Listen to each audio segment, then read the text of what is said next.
whole wheat rolls.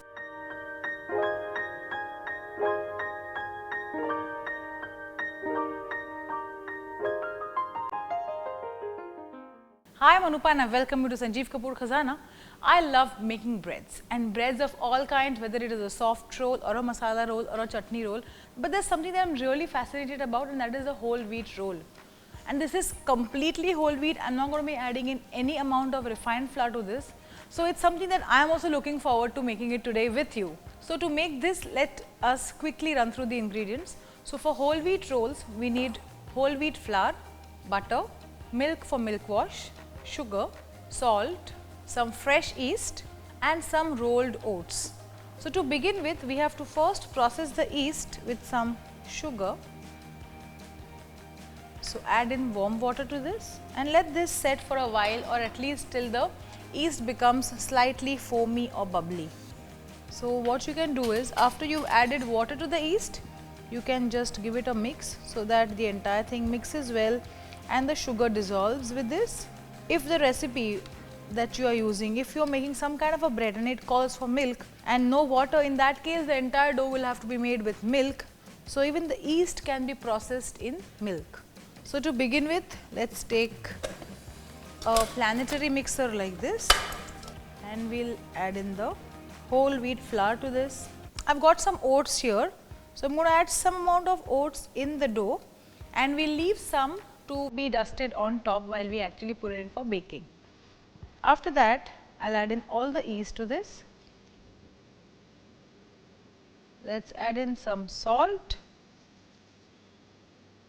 and some butter. Okay, after adding all the ingredients, just mix all of it once.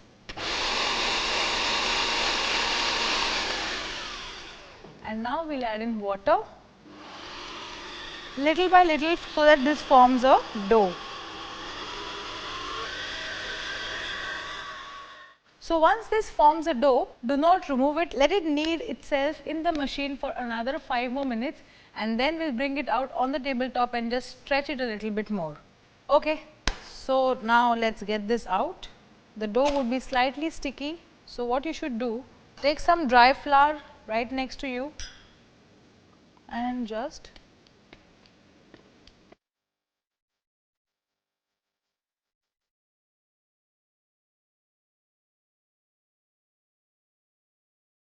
okay, so we'll just do a little bit of kneading. Let's see if the dough has stretched well. But there's a slight difference when we use whole wheat flour and refined flour. Refined flour, like I mentioned, has good amount of a protein which is known as gluten, and that is what stretches in the refined flour. When it comes to whole wheat, that protein is very less as compared to. So you may have some issues in stretching the dough, but for this simple reason, I tried doing it in a planetary mixer and I see that it is doing quite well. So let's see, let's knead this for a little longer time and we'll shape them into nice and small round simple buns and we'll leave it in a tray for it to prove, or it has to double in size. So some refined flour, and the dough is quite soft. If you can see it, it's really soft. You have to stretch it like this. You see this? This is a good dough, and this is only possible if you put the right amount of water in the dough, and this can only happen if you have kneaded it also equally well. So moisture and kneading, these are two important things in a good dough for a bread.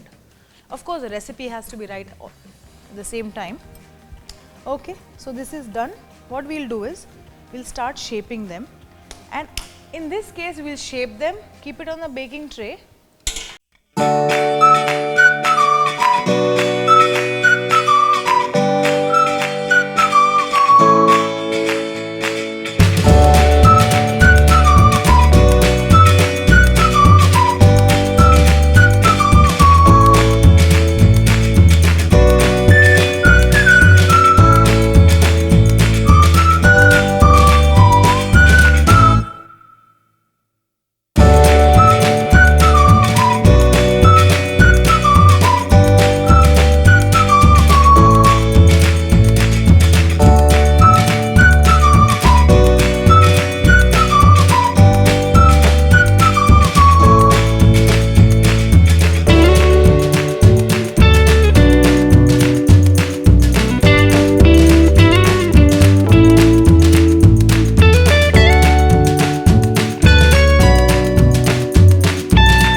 away from the edge. So, similarly we got to make all of it in the similar manner. Okay, so like you see here, I have almost finished shaping most of them, just left with 3. But here I would like to tell you something, that I have actually placed them quite close to each other. So, while they proof, they will actually stick, and the ones at the corners will actually take in the shape of the tray. So, if you have placed this into a round tray, all the buns will be round. I have tried to keep it at an edge so that this will have a slight squarish shape. Let us see what happens, but right now after we shape them like this, we have to cover it with a muslin cloth and let this proof.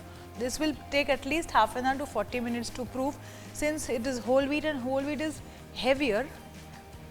So, this would take some time. So, what we will do is, we will just let this proof, we will cover it with a muslin cloth and we will let it proof for at least 40 minutes, and after 40 minutes let us see what has happened to our whole wheat buns. Okay, the whole wheat rolls have proven, let us see. Wow! You see, they have actually got stuck to each other because they have expanded in size. So, what we have to do here is, we have to lightly press this like this, very lightly. Okay. Take some milk and apply milk on top. Oven has to be preheated at 200 degrees Celsius. There is a difference in temperature when it comes to baking cakes and making breads. Breads are generally baked at higher temperatures and cakes are generally baked at 180. So, for breads I prefer using 200 to 220 degrees Celsius. So, let us start with 200. Okay, so now that the milk wash is done, let us put this in the oven, and after 15 minutes we would be done with our whole wheat buns. But prior to that, let us sprinkle some oats on top.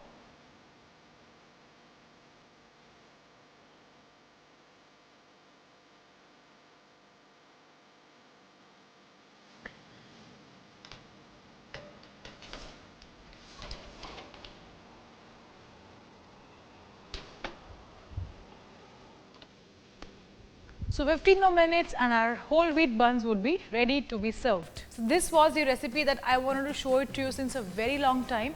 I believe that once you start making breads at home, you will very rarely go out to the market and buy breads. I mean, it's my intention to make sure that all of you are able to bake lovely breads at home, whether it is a chutney roll or a whole wheat bun or even soft rolls that you can serve with soup. I try my best to share such recipes with you that will make your life even easier. So, this was whole wheat bun for you today. Do let us know if you have any suggestions, any requests, and I'll be very happy to fulfill it. Thank you. In case if you have any recipe suggestions or any sort of a feedback, please feel free to share it with us and we'll be very, very happy to know it.